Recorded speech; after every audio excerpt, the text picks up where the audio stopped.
Greetings and salutations, nerds. You're listening to Praying for Superpowers, a podcast about the deeper meanings, messages, and intricacies within nerd culture. I'm Peter Jordahl. And I'm Trever Shirin, and today we are talking about reading and literacy, and we're joined by my brother-in-law, Trey Aker. Once upon a time.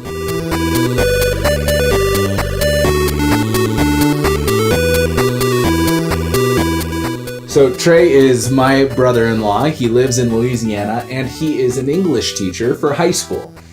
Trey, tell us a little bit about your experience with reading and literacy, especially with the next generation.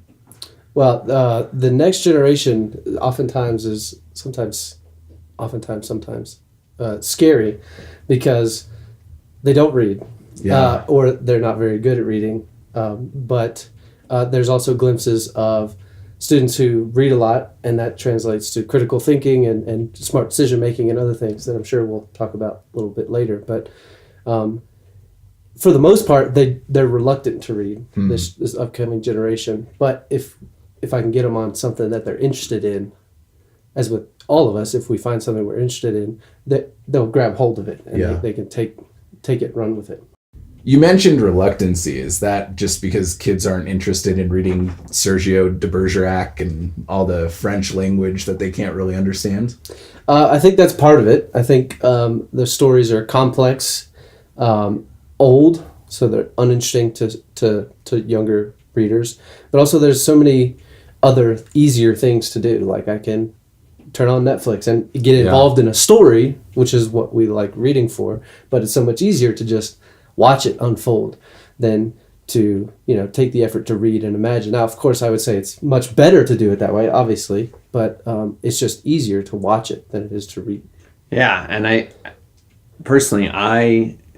I'm a father. I have a 10-month-old. I work a lot. I'm a busy guy, and I like audiobooks.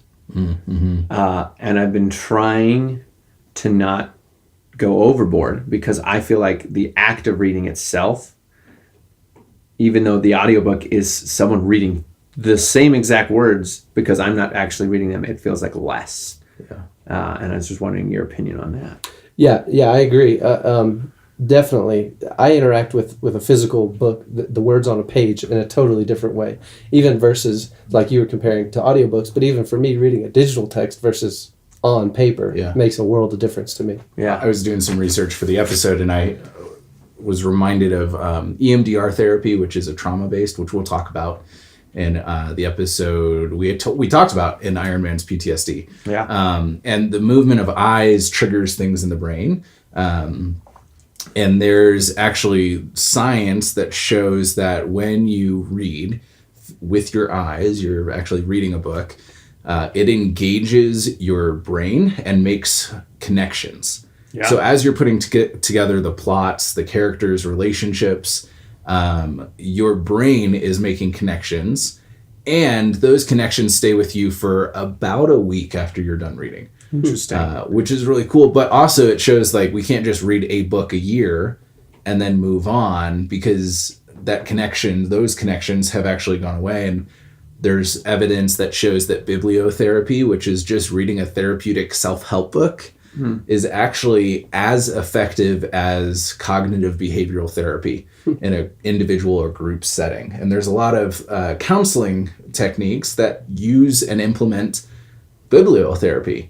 Adlerian is one of them. And so being able to read can actually help you through anxiety. This study was done on panic disorders and found that reading about panic disorders was as effective as going to counseling for panic disorders, which is crazy. That's awesome. I'm a sleep tech, so I hook people up to electrodes and monitor their brains. One of the things I watch is their eyes, and when I have patients that read books before going to sleep, their alpha rhythm is often bigger. So not bigger, that's the wrong word, because alpha rhythm has to be a specific frequency and a specific amplitude on the screen, but the way it appears is almost neater when they're reading. And then it's the patients who will maybe put their book down and turn the TV on and then try to sleep, that alpha rhythm is messier. Huh. And what is the alpha rhythm? Sorry, alpha rhythm in sleep is it's your eyes are closed and you're starting to kind of wind down, and it's your I'm attempting to sleep brainwave. Huh. And so I see, and this is only, I mean, I've probably done 300 studies or so, but I've seen it in a couple dozen that I've noticed, and so yeah. No, it appears to me that reading helps your brain relax. That's crazy. And I found some statistics that talk about how often people read, like we were talking about.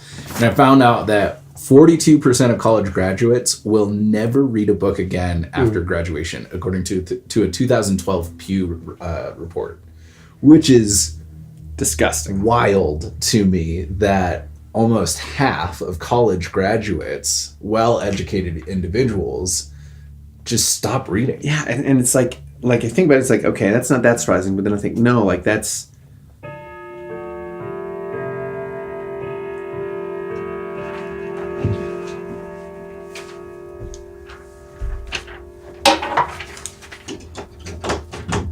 all the time we have for today.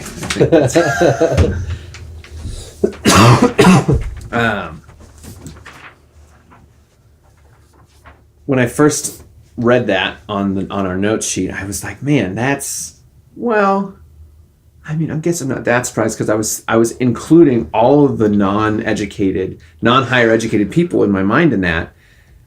And then I was like, no, this is only the highly educated, only the college grads.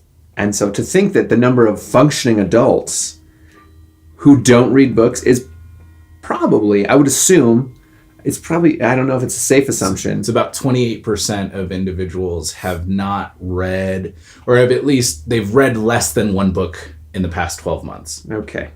Yeah. So that hurts my heart. And that probably is hard for you as a teacher to see these kids probably struggle. I struggled reading books in high school. The only book I finished in a high school reading class was Huckleberry Finn. Oh, wow. And it's a good one. And honestly, I went back to read it again and I was like, God, this is so thick. It's long. It's pandering. And I don't know how I read it as a 16-year-old. Right. And so how do you feel when you hear these statistics and when you think about your students? It's a good question. I feel, first of all, I identify with it on some level because I have a master's degree, but I also haven't read a book since then. And part of that is I read so much in my education that I didn't really want to read anything else for fun. Burnout, yeah. Part of it is once I graduated college, I got married, and now I have a kid and have a house to take care of, so I have less time. But at the same time, I'll fill maybe a couple hours a day with video games or Netflix. Yeah. Time that I could spend on a book. Totally. And I see the effect in my own thinking, even my own writing. And sometimes I see I'll catch a mistake that I wrote. Why did I do that? I wouldn't have done that before. So just being in the book or a book is very beneficial in many ways. But as for the students that I teach, I think you hit the nail on the head with the density of it. Okay, so if my students leave and they never read a book again, I feel like that part of that's my fault because I didn't give them the right stuff to read. Yeah. Because if you find something that is interesting, like you guys love Brandon Sanderson. Yeah. And I mean, it's clear, right? You're excited for a book of his. Always. Always. No. Yeah. Even his biblical histories. He's Mormon, and I still find them interesting. He's written biblical histories? Yeah, he's written Strong Women in the Bible, Esther, and a couple others. They're very interesting. That sounds really interesting. Yeah. I'd read that. I came up with some more stats. I didn't come up with them. I found them. And one of them 97% of people that watch Praying for Superpowers win the lottery. Coming up with stats. All right. 43% of children watch TV every single day, and that's 8 to 18-year-olds. And according to the National Council for Adult Learning, low literacy costs the U.S. $225 billion a year. How does it cost? So they're talking about medical expenses where people aren't reading things correctly and that causes problems, or on different things that you would have to read to understand what's going on and why you're paying this or not paying that, why your payments are due, things like that, where literacy, I mean, because if you think about it, literacy is so intertwined with being an adult that it's hard to separate. And sometimes I think we assume that we aren't reading as much as we are. But we're reading street signs, we're reading advertisements, we're reading receipts. Products at the grocery store.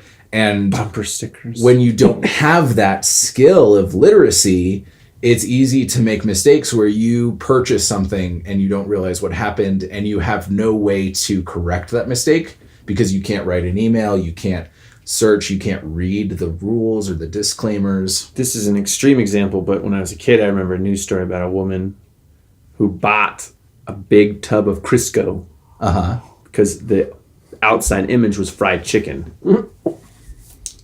And then it was just Crisco inside, and she couldn't read it all. 0% literate, Yeah. And this was a long time ago. So forgive the details, but I believe she was homeless, and so she didn't have much money, and how it kind of blows my mind. But then I think back to when I was in high school, and I would have kids in class, and the teacher picks the slow kid, the kid who reads slowly. And just like that groan, sometimes that audible groan, it's not just inner. Yeah. And then I think, man, I wish I'd been more supportive because that guy is now my age and probably has not gotten better. Yeah. And how much of a struggle is that for him? Because they didn't have the support. Exactly, yeah. Right. Yeah. And as you were mentioning with the homeless woman, how much of that lack of progress for that guy in your class actually ends up affecting your life in some way because he's a member of society who's voting for an amendment that he may not understand. Right. Here That's it is. Huge. What is best for me is what is best for the group and me. Yep. Yeah. Literacy. It's been gone for a little while. It's been gone for a little bit, but it's back. So one thing that I wanted to bring up, because I think it's really good food for thought, is remember what I was talking about with the brain making connections when you're reading? Well, it affects parts of your brain that interact with your body and how you're feeling. And so, like right now, I'm reading Name of the Wind, and Kvothe is in Tarbean, which I'm not going to spoil anything, but it's a pretty anxious part of the book. And as I was reading that scene with Kvothe and Tarbean, I was feeling so anxious and so stressed, and just my fight or flight was triggered, and I was like, how do I keep myself safe? Am I in a safe place? Just really acting this out. And what I found was more research on reading, according to Psychology Today, there's a part of reading that actually puts us in the body of the protagonist, where we're feeling what they're feeling, we're experiencing their emotions, and we're able to imagine to such an extent the pain and the thoughts that they're experiencing that it's kind of like entering into the protagonist. When Beth and I were dating, my wife and I were dating, I went to her house, rang the doorbell, she opened the door, and I was like, what's wrong? And she just started bawling. She'd been reading The Fault in Our Stars. Oh gosh. And it's just it's so you can't separate because the way you're drinking it in. Yeah. It's ingrains as you read it. Yep. And I want to maybe get into this later. The rise of anti-heroes and villains as main characters in books and movies, and how maybe that is because of our general disappointment with society. Mm-hmm. And so when we read that and experience that, it's more of it already hits what we're feeling. Yeah. And that's why we like Deadpool, because finally some guy's just killing these people that we think should be dead. Right. And things like that. So. Yeah, because why should the Joker still exist? Why shouldn't he just be killed? Yeah, why? Come on, Batman. Right. Yeah. And I think there's that disengagement with that. Have you ever read a book, Trey, where you felt like you were the protagonist, like you were entering into that world so much that you could experience it? Oh, yeah. And I can't think of a specific one right now, but I mean, I do that all the time with every book I read. And that's, like you said, that's part of the joy of it. I mentioned earlier how easy it is to just watch something. Yeah. But there's so much more that comes with reading a book. And it's that emotional, psychological engagement that you guys are talking about. And I can't remember the last specific book where I had that feeling. But one of the moments in a book, and you mentioned Huck Finn earlier, that just... And this is why I love literature, because it can capture a truth about life in such a small, like, event that happens in a book. Because characters have been built up. Is when Huck is on the raft with Jim, and Jim starts to bleed, and Huck is like shocked that his blood is the same color as his own. Oh yeah. That's right. Because of the racial tensions and all, or slavery and all that. Huck had been raised in an environment where he thought of slaves as less than people, as not people. So for him, it's so shocking, and the way Twain captured that idea in just such a small moment. Yeah. It transcends like the book. It comes into our life, and I really identify with those moments. I'm getting chills just remembering reading that for the first time, and I love Huck Finn. And I love Mark Twain. But just thinking about those moments of sudden, that like quick, short, powerful moment, and like that is why I read. Mm-hmm. Yeah. And just realizing that now, you saying that, like every time I'm like really enjoy a book, it is the surprising emotional connection that catches me off guard that I love. Yeah. Yeah. Yeah. It's cool to be able to build empathy. I'm coming at this from a counselor's perspective, to have empathy for characters in a book, because even if you are putting yourself in the protagonist's body through reading, that is a different person. And so if you're feeling something for them or about their situation, or it's coming up with something in your own story that you've experienced, you're like, oh, you know what? There are several people in my life that I would be surprised if their blood was the same color as mine. And building that empathy and that understanding, I think that's why the bibliotherapy does so much in us, because we're experiencing the world in a safe place. We get to close the book and walk away if it becomes too much. But at the same time, it can be so engrossing that we feel stuck within it and we can't let it go, and we have to see what happens. We have to put our trust in the author that they're going to take us on a trip that we want to arrive at that destination.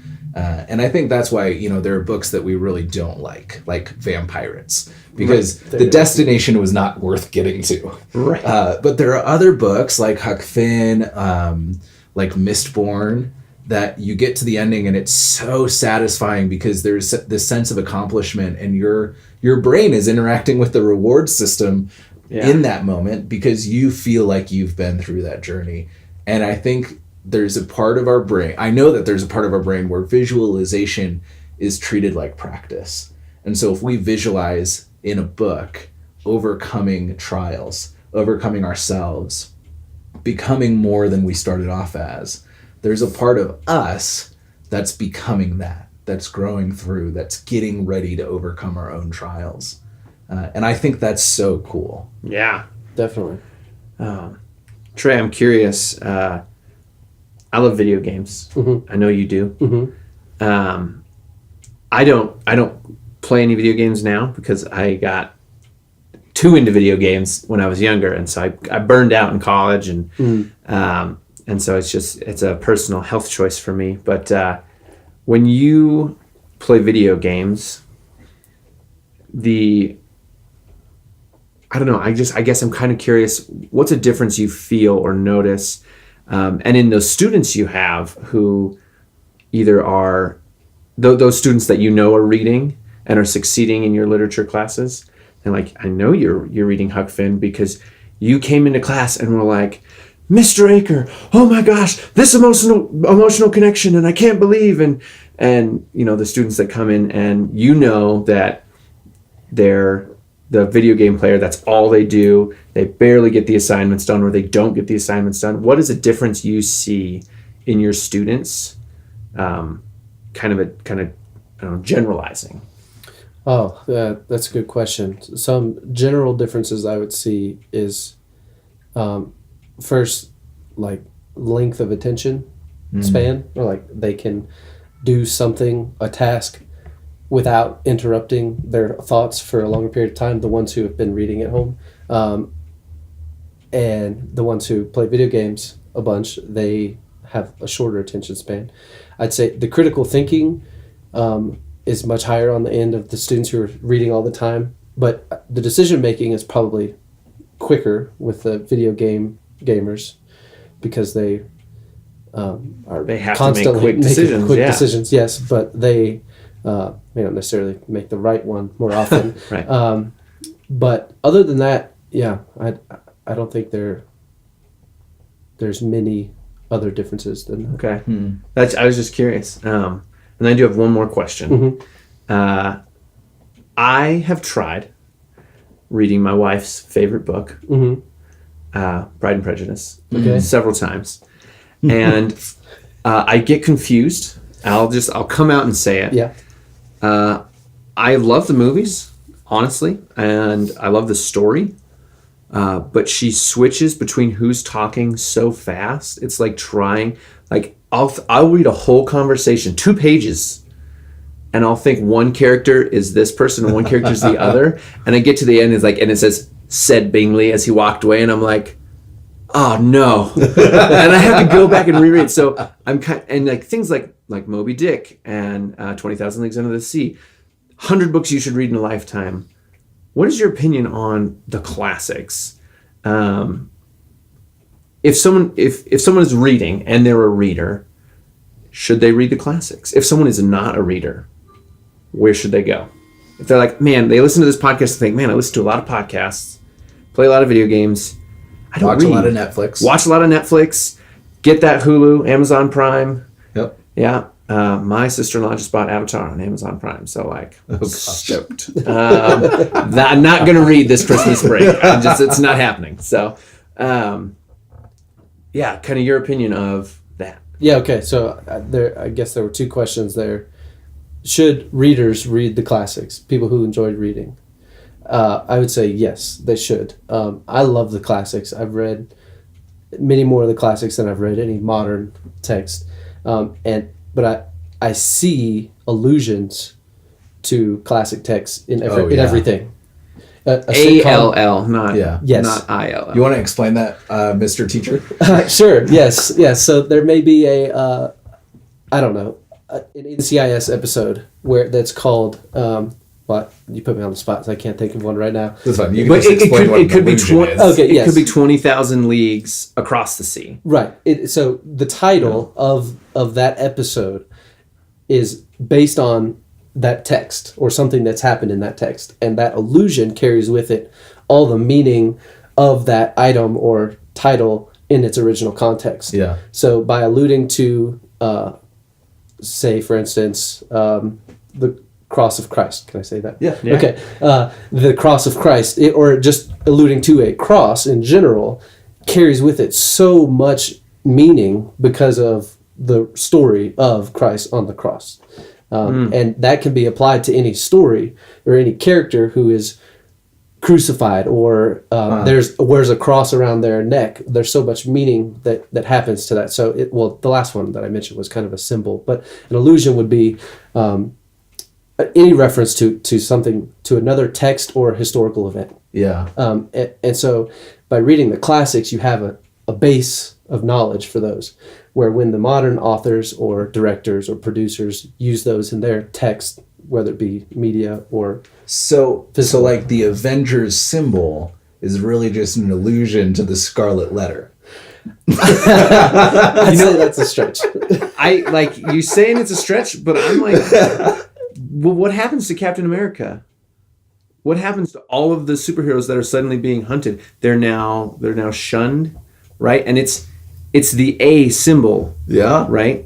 So, I mean, all right, we'll have to explore that some other time. The allusion of the Avengers A to the Scarlet Letter. Yes, but without your knowledge of that classical text, that conversation doesn't happen, and there's so much more enjoyment that is lost because of that. Trey, you win a point. That was a great wraparound. That was great. Man, that was solid. for your second question, people who are reluctant to read, I would suggest they not start with the classics. They should go with something more modern. I love reading young adult fiction. Yeah. Young adult fiction is incredible. High interest. Totally. Easy, or, easy to high read. school reading level. Yeah. And man, there's some awesome stories out there. And so I'd, just Google what, young adult, whatever you like, fantasy. And then there you go. Harry Potter is written for teens. Yeah. People forget that. And it progresses in literacy as you progress through the books. Because my siblings who are 13 they were originally being forced to read only a book a year, like their older siblings did when they came out. And so they read the first one when they were the same age as Harry. And that's awesome. Progressing at the same time, which to me is brilliant. Yeah, that's what happens to your literacy too. Yeah. That's so cool. That's really Trey, thank you for joining us today. We'll have you on again to talk about e-gaming at some point. For now, we want to leave you listeners with just one single thought, a challenge. Go read. Go read with your eyeballs. Yeah. Pick up a book. It doesn't have to be long. It doesn't have to be a classic. It shouldn't be Heart of Darkness. No, it should not be. It shouldn't be Ulysses. You should pick up a book like The Emperor's Soul, 123 pages. Yeah. Or any of John Green's stuff. He's really clever in his use of language. And honestly, starting out, I would give you the comfortable place of starting out with an audiobook to move back in, because your attention span does not need to be as slow or as elongated as with a book as with an audiobook. So if you're like, man, I don't know, try an audiobook, then get to a book. Go read, readers, listeners, become readers. And we'll catch you later.